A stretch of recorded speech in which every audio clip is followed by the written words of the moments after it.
The Supreme Court struck down most of President Trump's tariffs this week. He's already using different authorities to impose a 15% global tariff, vowing to forge ahead even without Congress. What do you do? Well, what does anyone do? Are you gonna move your factory from overseas and onshore it with 150-day certainty on a 15% tax or tariff? I mean, the whole thing is a farce. I talk about petulance. It was 10% 2 days ago, maybe 20% tomorrow. I mean, this is madness. He's flailing. He's a punch-drunk boxer. He's just, he's just trying to hit anything, a shadow.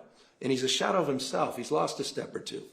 Under the IEEPA, we were the first state to sue.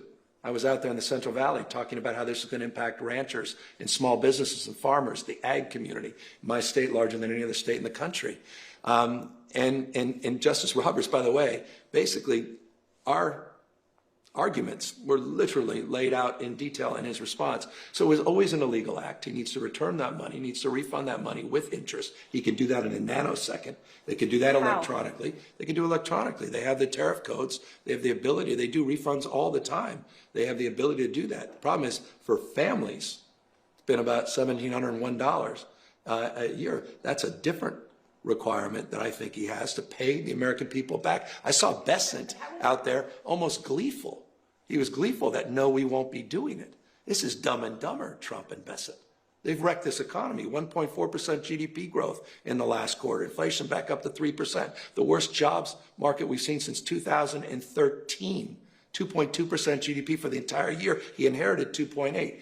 It's a wrecking ball presidency. He's wrecking this economy. His entire economic paradigm is mass deportations, tax cuts for billionaires, and tariffs.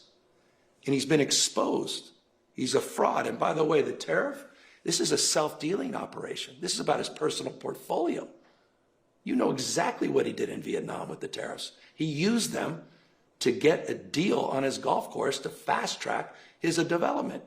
Connect the dot. This is unprecedented grift happening in real time. That's reflected in what just happened with the tariff decision in the Supreme Court. It was a profound moment for this administration. I do want